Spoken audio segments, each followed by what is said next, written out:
So what do you say to people that say, hey, some public lands might turn private and some things might turn into something else, but there's so much land. Why should we care so much if some of it gets taken over?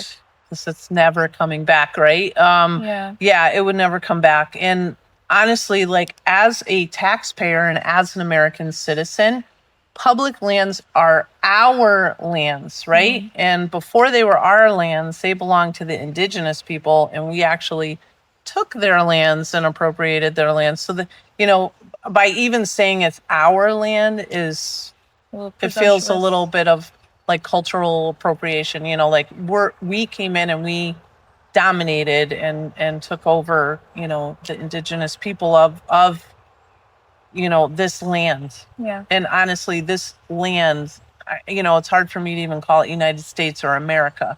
It is a continent of America, but yeah, I have a lot of mixed feelings about that. It's complicated. Yeah. Even if you live in a suburb, even if you live in a city, like you go outside, you see a tree, it changes my day. I hug a tree. Okay. I'm a tree hugger. Yeah. I'm a proud tree hugger.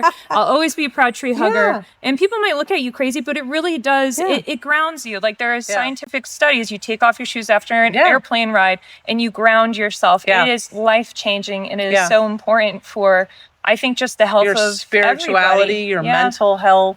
It's a place to ground. It's a place to go out and connect with nature. I mean, we are a part of nature.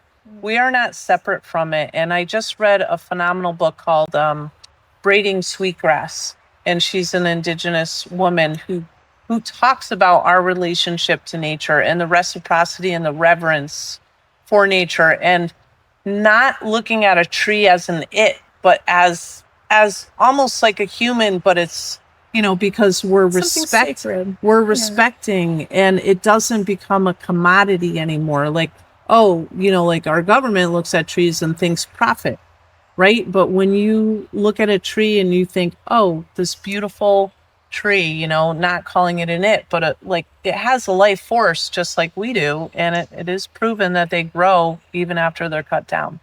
So yeah, nature is, it's essential, not just for our environment and the health of our planet, but for our spirituality and our connection to each other and the land. We need green places like this. I've lived in a city, and the amount of stress is up here. When you come out into nature, it just, it lowers, does. It's important for all people to have access to peaceful places. Yeah.